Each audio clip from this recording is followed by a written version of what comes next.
여러분 혹시 야구 좋아하시나요? 좋아하세요?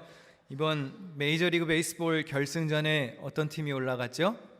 네, 다음과 같은 두 팀이 결승전에 올랐습니다. 아세요? 뭐 이런 거 볼 시간이 없어요? 네, 너무 바빠서. 두 팀 다 저에게는 뭐 좀 인연이 있는 팀인데, LA 다저스는 LA가 제가 어렸을 때 이제 살았던 지역이고, 다저스는 제가 이제 처음으로 제 마음속에 품었던 스포츠 팀입니다. 처음 갔던 야구장이 LA 다저스 경기장이었는데, 지금은 이제 뉴욕에 살죠. 그리고 매츠와 함께 양키스는 뭐 뉴욕을 상징하는 그런 대표적인 스포츠 팀입니다. 마음속으로는 두 팀을 다 응원했습니다. 근데 최종적으로 누가 우승했죠? 네, LA 다저스가 우승했습니다. 안타깝게 됐습니다, 뉴욕 시민 여러분. 네. 사실 이런 스포츠 경기에서는 뭐 이기면 좋고 지더라도 우리 인생에 이렇게 손해가 나는 건 아닙니다. 뭐 뉴욕 양키스가 우승을 했어도 뭐 누가 여러분에게 밥 한 그릇 사주는 것도 아닙니다. 이런 승부는 사실 누가 이겨도 우리 삶에 그렇게 직접적인 영향을 주지는 않습니다. 하지만 이런 경쟁은 어떨까요?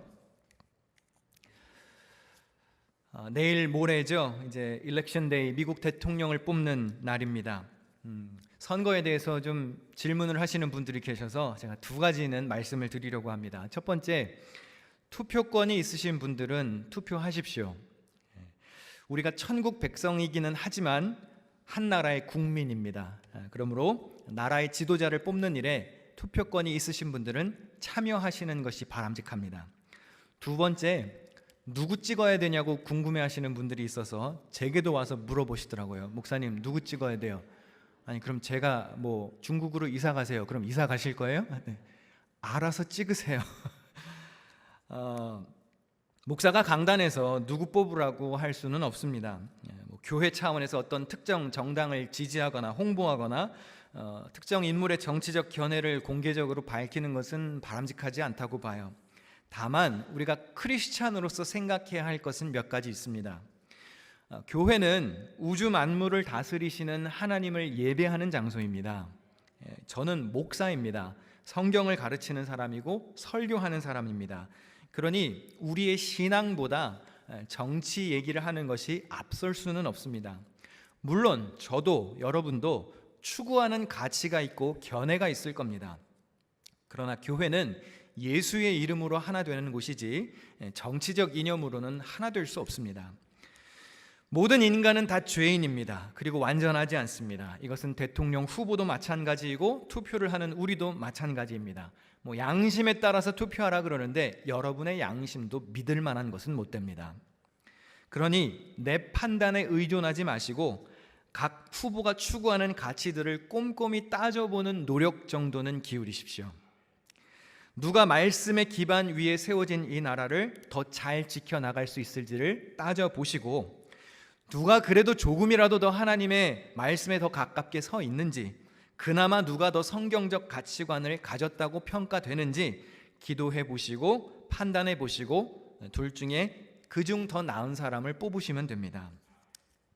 아마 누가 대통령 당선이 되면 이 사람이 당선됨에 따라서 내 직장, 내 사업, 내 가정, 또 내 개인의 신분, 내 삶에 얼마나 유익이 되고 안 되고가 있을 겁니다. 이 사람이 돼야 되고 이 사람이 안 돼야 되는 이유들이 각자 있으실 겁니다. 그런데 크리스찬인 우리들은 내 개인의 이득을 따지기에 앞서서 어떤 특정한 인물을 지지하기에 앞서서 각 후보가 추구하는 정책이 성경적인지를 먼저 따져보는 노력이 필요할 것입니다.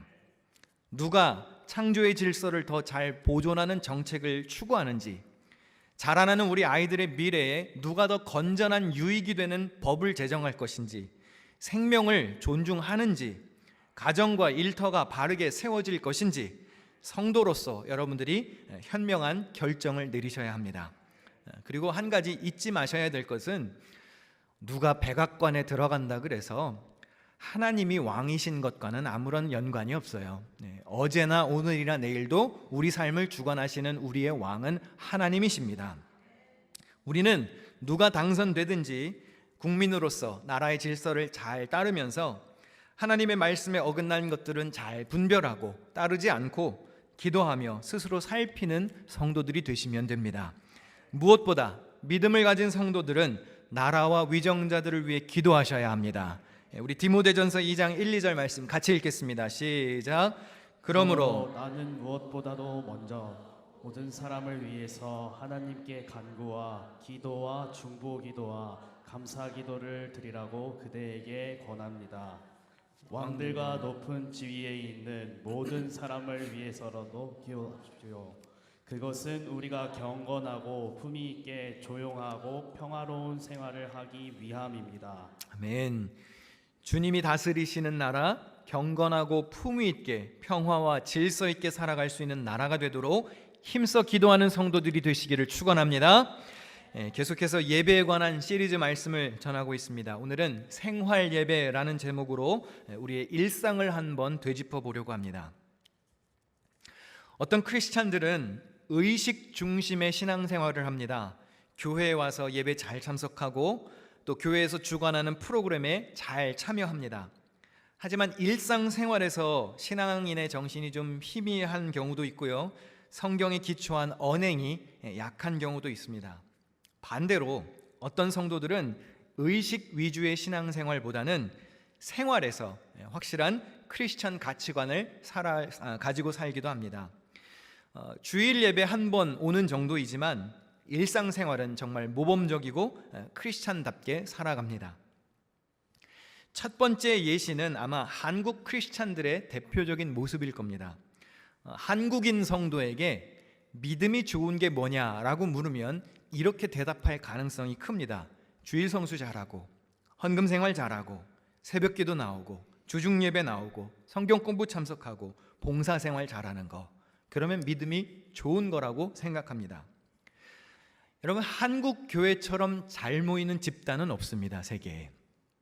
예배하고 공부하고 훈련하고 먹고 이런 일에 의식 중심 신앙생활은 가히 세계 1등이라고 할 수 있습니다. 그러나 이웃사랑, 정의, 공의, 구현 이런 것들은 조금 잘 드러나지 않는 경향이 있습니다.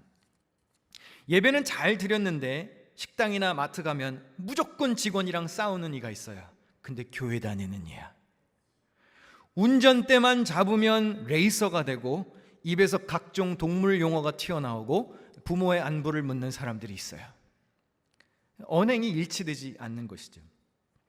두 번째 경우는 주로 서구 크리스찬들의 모습일 겁니다. 미국이나 유럽 성도들에게 믿음이 좋은 게 뭐냐라고 물어보면 이렇게 답할 가능성이 큽니다. 직장에서 성실히 직장 생활하고 세금 잘 내고 주변 사람들에게 친절하고 가난한 이웃들 돕고 마트에서 자기가 사용한 카트 제자리에 갖다 놓고. 여러분, 이걸로 그 사람의 윤리를 평가하는 조사가 있다는 것도 아시나요? 마트에서 카트를 제자리에 잘 갖다 놓는 사람은 좋은 사람일 가능성이 크답니다. 여러분은 마트에서 카트를 제자리에 갖다 놓습니까? 아니면 그냥 휙 이렇게 하고 누군가 치우겠지 그러고 가시나요? 다 그런 것은 아니지만 대체로 이런 이들은 제도화된 교회 활동이 한국 교회 성도들보다는 뜸합니다. 교회 중심으로 신앙생활 한다기보다는 사회에서 성경적 가르침을 실천하며 살아갑니다. 자, 이렇게 의식과 생활, 이 두 가지를 함께 잘하는 것은 쉽지 않습니다. 의식과 생활에 괴리가 있는 성도들도 많습니다. 그리고 이것은 과거 이스라엘 백성들의 문제점이기도 했습니다. 의식만 중요했다면 하나님이 이런 말씀을 하시지는 않았을 겁니다. 여호와께서 말씀하시되 너희의 무수한 재물이 내게 무엇이 유익하뇨? 나는 수량의 번제와 살진 짐승의 기름에 배불렀고 나는 숫송아지나 어린 양이나 순염소의 피를 기뻐하지 아니하노라. 너희가 내 앞에 보이러 오니 이것을 누가 너희에게 요구하였느냐? 내 마당만 밟을 뿐이니라. 이걸 오늘날 용어로 바꿔 말하면 무엇이겠습니까? 너희들이 드리는 헌금, 너희들이 모여서 드리는 예배 다 지겹다 이거예요. 교회 와서 마당만 밟고 갈 뿐 보이려고 와서 예배하는데 누가 그걸 기뻐하겠냐는 것이죠. 그럼 하나님이 기뻐하시는 것이 무엇일까요? 이사야 1장 17절 같이 읽습니다. 선행을 배우며 정의를 구하며 학대받는 자를 도와주며 고아를 위하여 신원하며 과부를 위하여 변호하라. 하나님은 일상의 경건함이 빠진 제사와 제물, 그게 무슨 유익이 있겠냐며 백성들을 질타하셨습니다. 우리의 삶이 따라오지 않는 종교의식은 하나님을 기쁘시게 할 수 없습니다. 미가 6장 6절에서 8절입니다. 내가 무엇을 가지고 여호와 앞에 나아가며 높으신 하나님께 경배할까? 내가 번제물로 1년 된 송아지를 가지고 그 앞에 나아갈까? 여호와께서 천천의 순양이나 만만의 강물 같은 기름을 기뻐하실까? 내 허물을 위하여 내 마다들을 내 영혼의 죄로 말미암아 내 몸의 열매를 드릴까? 8절은 같이 읽습니다. 사람아, 주께서 선한 것이 무엇임을 내게 보이셨나니 여호와께서 내게 구하시는 것은 오직 정의를 행하여 인자를 사랑하며 겸손하게 내 하나님과 함께 행하는 것이 아니냐. 우리는 의식으로서의 예배도 패할 수 없고 경건한 생활 역시 무시할 수 없습니다. 영과 진리로 예배하되 그러한 예배 이후의 삶, 즉 우리의 일상에서도 그 예배자의 정신이 그대로 반영되어야 합니다. 예배 의식과 삶의 현장 사이의 괴리를 좁힐 수 있는 길은 오늘 설교의 제목처럼 여러분들이 생활 예배를 잘 드리는 데에 있습니다. 이 생활 예배라는 말이 성경에 나오는 용어는 아닌데요. 생활 용어는 우리의 일상을 구성하는 모든 삶의 영역과 활동 가운데 하나님을 우리의 주인, 왕으로 인정하는 것을 말합니다. 삶의 현장을 통하여서 주님이 내게 맡겨주신 사명을 잘 감당하고 그것으로 주님께 영광을 돌리려는 자세, 그것이 생활 예배라고 할 수 있습니다. 이건 단순히 교회에 모여서 이렇게 주의를 지키고 소그룹 활동을 하고 봉사생활하는 것만을 의미하진 않습니다. 쉽게 말하면 월요일부터 토요일까지 각자의 삶에서 하나님을 믿는 성도답게 살아가는 모습을 말합니다. 이러한 생활에서 주님을 영화롭게 하는 것 역시 예배입니다. 그러므로 교회에서 주일 예배를 드리는 것과 똑같은 정성으로, 똑같은 경건한 마음으로 평상시 우리의 직장 생활, 학교 생활, 가정 생활, 이웃 생활을 잘 하셔야 합니다. 의식 예배의 주 무대가 주일 교회라면 생활 예배의 중심 장소는 여러분의 일상입니다. 직장인은 일터, 학생은 학교, 전업주부는 가정 등 생활의 모든 영역이 여러분의 예배 처소인 것입니다. 로마서 12장 1절 함께 읽어보실까요? 시작. 형제 자매 여러분, 그러므로 나는 하나님의 자비하심을 힘입어 여러분에게 권합니다. 여러분의 몸을 하나님께서 기뻐하실 거룩한 산 제물로 드리십시오. 이것이 여러분이 드릴 합당한 예배입니다. 네, 우리 몸이 참여하는 모든 활동이 곧 예배입니다. 골로새서 3장 22절에서 24절입니다. 사람을 기쁘게 하는 자와 같이 눈가림만 하지 말고 오직 주를 두려워하여 성실한 마음으로 하라. 무슨 일을 하든지 마음을 다하여 주께 하듯 하고 사람에게 하듯 하지 말라. 이는 기업의 상을 주께 받을 줄 아나니 너희는 주 그리스도를 섬기느니라. 자, 2023년 작년입니다. 우리 교회 목회 주제가 주께 하듯이었습니다. 삶에서 하는 모든 일을 주께 하듯 하자고 그랬습니다. 사실 이 말씀은 노예 출신 크리스찬들에게 주신 권면입니다.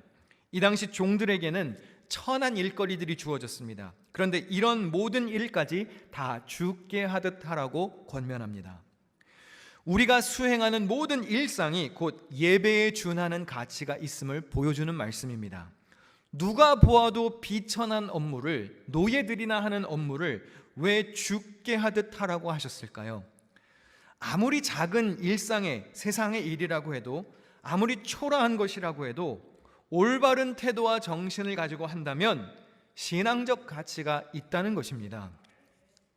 주를 두려워하는 마음과 성실한 마음을 가지고 마음을 다하여 주께 하듯 살면 그것이 곧 삶의 예배가 된다는 의미이죠. 주일에 이렇게 모여서 교회에서 예배한 우리들은 월요일부터 토요일까지 우리의 일상에서도 선한 예배자로 살아야 합니다. 여러분이 가게를 운영하십니까? 모든 손님을 주님을 영접하는 마음으로 맞이해야 합니다. 주께 하듯 최고의 정성으로 손님을 대해야 합니다. 식당을 운영하시나요? 최고의 음식과 서비스를 제공하십시오. 마치 예수님을 손님으로 맞이하듯이 주님께 식사를 접대하듯 하는 마음으로 죽게 하듯 해야 합니다. 병원에서 일하십니까? 착한 사마리아인의 비유에 나오는 강도 만난 이웃을 생각하며 모든 환자에게 내가 이웃이 되어주는 마음가짐으로 죽게 하듯 정성껏 돌보아 주어야 합니다. 물건을 만들어서 파시나요? 정직하게 만드십시오. 잘 만들어서 팔아야 합니다. 마치 주님이 사용하시는 물건이라 생각하고 최고의 상품을 내셔야 합니다. 공부하는 학생입니까? 그럼 최선을 다해 공부하십시오. 지금은 직업이 학생입니다. 그럼 힘들고 싫어도 학생의 본분인 공부를 죽게 하듯 해야 합니다. 지금 학생으로서 해야 할 일을 잘 이루어내지 못하면 나중에 더 큰 역할과 책임이 주어졌을 때 그 일을 감당하기는 더 어렵습니다. 가정을 돌보는 주부이신가요? 최선을 다해 식구들을 돌보아야 합니다. 누가 보더라도 정말 헌신적으로 죽게 하듯 식구들을 대하셔야 합니다. 성경은 당시 노예로 살아가는 성도들에게도 죽게 하듯 주인을 섬기라고 가르칩니다. 그렇다면 지금 내가 하는 일이 보잘것없는 일처럼 느껴져도 최선을 다해야 합니다. 작은 일에 충성하는 자가 큰 일도 잘 감당할 수 있습니다. 제가 중고등부 청년부를 담당했을 때 여러 번 이렇게 임원이 선출되는 총회를 겪었습니다. 그래서 회장이 누가 되는지 이제 주로 살펴보니까 회장으로 선출되는 학생들은 공통점이 있습니다. 뭘까요?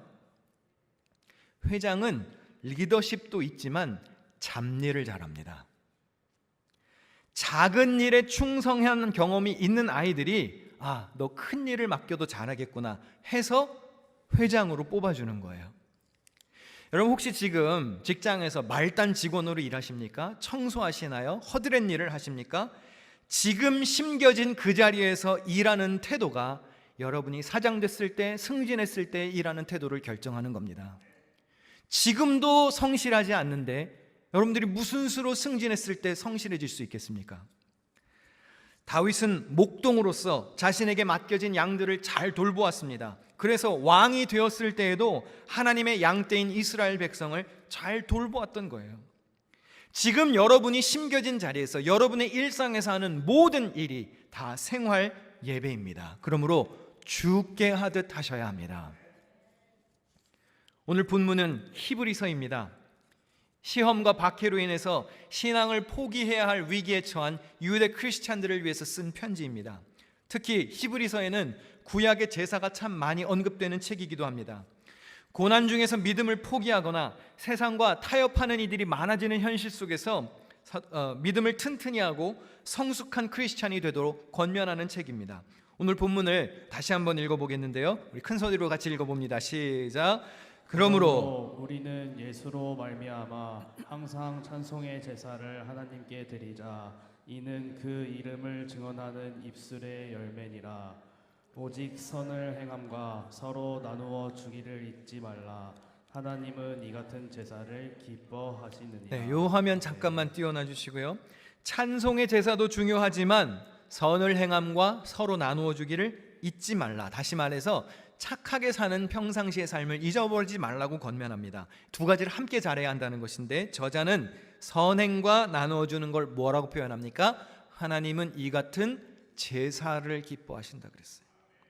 무슨 뜻이죠? 선을 행함과 나누어주는 게 또 다른 형태의 예배라는 뜻입니다. 이렇게 교회에 모여서 주일 예배를 드리는 것도 예배이고 여러분이 생활 속에서 착하게 사는 것도 똑같이 중요한 예배라는 뜻입니다. 그럼 동일하게 거룩해야 합니다. 예수님의 말씀입니다. 너희 빛이 사람 앞에 비치게 하여 그들로 너희 착한 행실을 보고 하늘에 계신 너희 아버지께 영광을 돌리게 하라. 예수님은 세상이 우리의 선한 모습을 보게 하라고 그랬습니다. 근데 궁금한 것은 오늘날 크리스찬들이 세상에 보여줄 착한 행실이 얼마나 있느냐는 거예요. 크리스찬들이 착각하는 게 있습니다. 오른손이 하는 일 왼손이 모르게 하라고 그래서 착한 일을 몰래 한다라고 말씀하시는데요. 그거는 구제할 때 그렇게 하라고 그런 거예요. 구제할 때는 모르게 하는 겁니다. 은밀하게. 그런데 선행은 대놓고 하는 거예요. 예수님이 너희들의 착한 행실을 세상이 보게 하라고 그랬습니다. 그럼 세상이 봐야 됩니다. 여러분의 착한 모습을 세상이 봐야 합니다. 그래서 무엇을 해야 하나요? 저렇게 착하게 살아가는 크리스천들을 보니까 나도 하나님을 믿어야 되겠구나, 하나님께 영광을 돌려드려야겠구나, 그런 마음이 들도록 살아야 한다는 겁니다. 그러니까 여러분, 착한 행실을 할 게 있으면 숨겨서 하지 마세요. 대놓고 하십시오. 마트에서 카트 대놓고 갖다 제자리에 놓으세요. 보여주시란 말입니다. 사실 생활 예배는요, 상식과 약간의 배려만 있으면 충분히 실천할 수 있는 겁니다.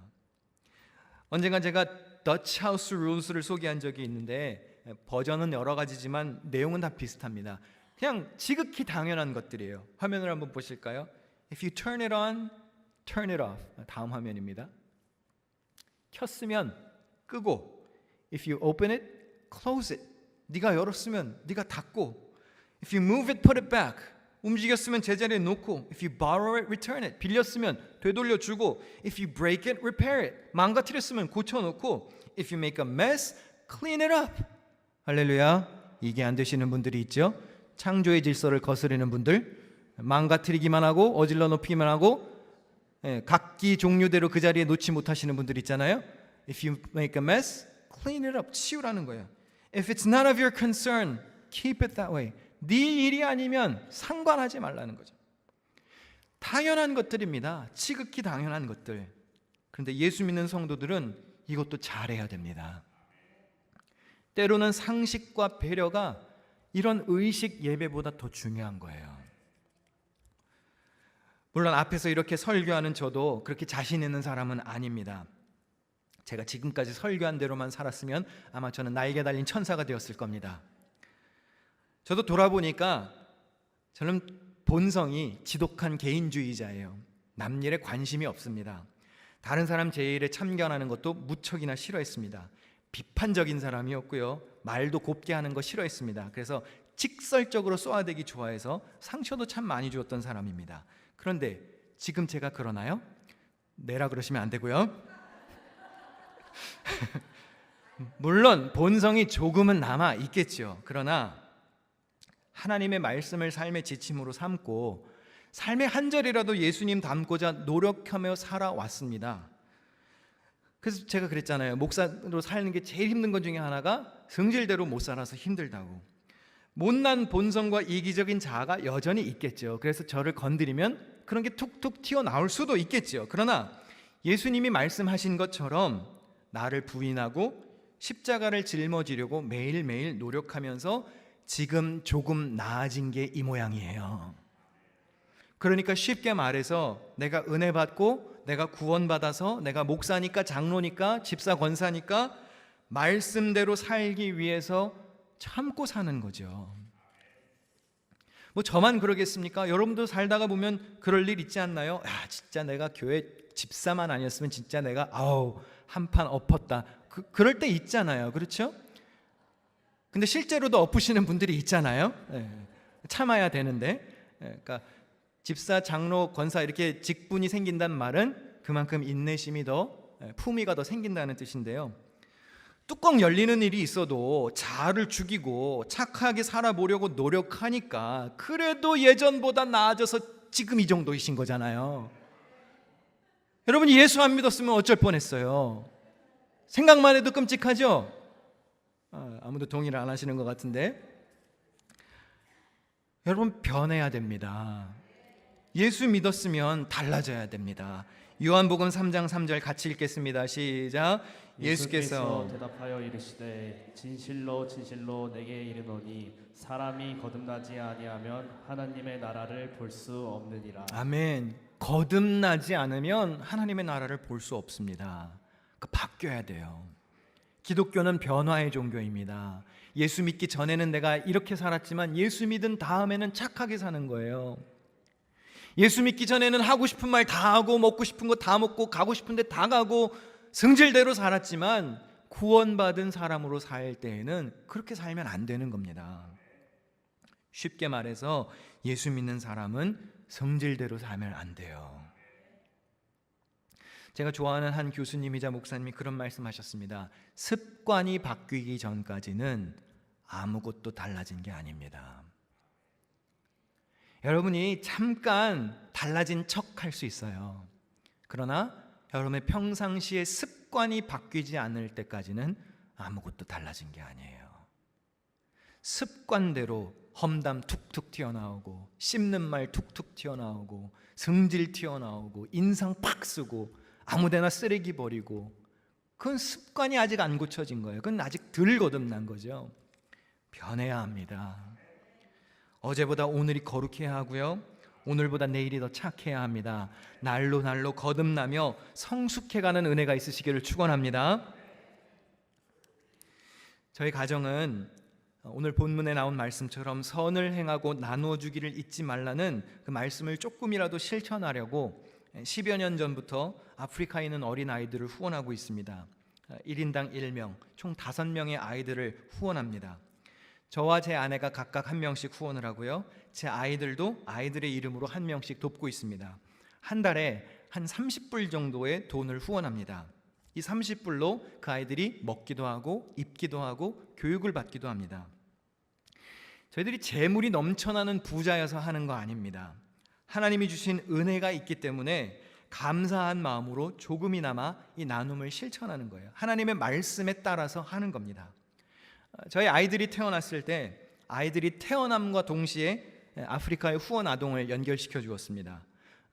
제 아이들이 돕고 있는 아이들을 한번 소개해 드릴까요? 제 첫째 아이가 후원하는 사피디 티피아라고 하는 마다가스카르 여자아이입니다. 2012년생이고요. 둘째가 후원하는 아이 압두라고 하는 아이인데 우간다에 있는 2014년생 남자아이입니다. 셋째 막내가 후원하는 아이는 클로노 로비사라고 하는 여자아이, 우간다에 있는 아이입니다. 지금은 제가 아이들 이름으로 후원금을 보냅니다. 그런데 아이들에게 수시로 알려줍니다. 지금은 아빠가 너희들을 위해서 이렇게 돕고 있지만 너희들이 이제 청소년쯤 되면 이제 너희들 용돈으로 도와줘야 돼. 언제까지 도와줘야 되느냐? 만 18세가 돼서 이 아이들이 자립적으로 일하고 독립할 수 있을 때까지 도와주는 거야. 그래서 아이들에게 수시로 알려줬어요. 그래서 아이들은 자기네들이 태어났을 때부터 지금 누군가를 도와주고 있다는 것을 알아요. 이걸 제가 자랑하려고 여러 차례 말씀드리는 게 아닙니다. 말씀을 실천하는 성도의 삶의 본을 보이려고 교육하려고 자꾸 알려드리는 거예요. 여러분도 이렇게 살아야 된다는 걸 알려드리는 겁니다. 지난 주일에 첫째 아이가 무슨 감동을 받았는지 모르겠는데, 여러분들이 이제 주일에 헌금을 하시면 재무부에서 이걸 집계를 하고 비어있는 빈 봉투들은 제 사무실에 가져다 줍니다. 그래서 제가 여러분들의 헌금 봉투에 적힌 기도 제목을 보고 때로는 일일이 읽어보기도 하고 때로는 한꺼번에 기도하기도 하는데, 지난주에는 이렇게 넘기다가 제 아이가 첫째 아이가 쓴 헌금 봉투를 봤어요. 거기에 이렇게 1불짜리를 하나 넣어놓고 이렇게 써 있는 거예요. 아프리카에 낼 돈입니다. 이렇게 써서 헌금을 했더라고요. 그래서 참 큰 도움이 되겠다 이런 생각이 들면서도, 근데 그 마음이, 얘가 아프리카에 지금 초등학생인데 초등학생인 제 아이는 벌써 아프리카에 마음이 있어요. 돕는다는 것을 알고 자라는 아이입니다. 사랑하는 성도 여러분, 믿음의 선한 싸움을 하는 성도에게 주시는 권면의 말씀을 우리 같이 읽어보시겠는데요. 읽는 동안 우리 찬양 준비해 주시면 좋겠습니다. 함께 읽어보실까요? 화면 보시고 시작. 선을 행하고 선한 사업을 많이 하고 나누어 주기를 좋아하며 너그러운 자가 되게 하라. 이것이 장래의 자기를 위하여 좋은 터를 쌓아 참된 생명을 취하는 것이니라. 아멘. 선을 행하고 나누어 주는 일, 이건 스스로 기초를 쌓는 일이기도 하고요, 참된 생명을 얻는 길이라고 말합니다. 사랑하는 성도 여러분, 우리가 하나님을 믿는 사람으로서 소금과 빛의 사명을 감당해야 할 선교 현장은 세상입니다. 세상에 나가서 잘 사셔야 합니다. 그리스도의 사랑을 전하며 그 사랑을 실천해야 할 곳도 세상입니다. 우리 고린도전서 13장 8절 말씀 마지막으로 같이 읽습니다. 시작. 사랑은 떨어지지 아니하되 예언도 패하고 방언도 그치고 지식도 패하리라. 모든 은사는 다 언젠간 사라집니다. 이 당시 고린도 교회에서 최고의 은사로 여겨졌던 방언도, 모든 귀한 은사도 다 사라지지만 사랑은 영원히 변치 않는다고 말합니다. 우리가 여행 가서 많이 하는 말이 뭐죠? 야, 남는 건 사진밖에 없어. 그리고 사진을 엄청 찍잖아요. 근데 여러분, 다 살고 나서 남는 건 사랑밖에 없습니다. 그 사랑은 오래 참고 온유하며 시기하지 않고 자랑하거나 교만하지 않습니다. 그 사랑은 무례하지 않고 자기 멋대로 하지 않고 성질 부리지 않고 악한 것을 생각하지 않습니다. 불의를 기뻐하지 않고 진리와 함께 기뻐합니다. 참고 믿고 바라며 견디는 것이 사랑입니다.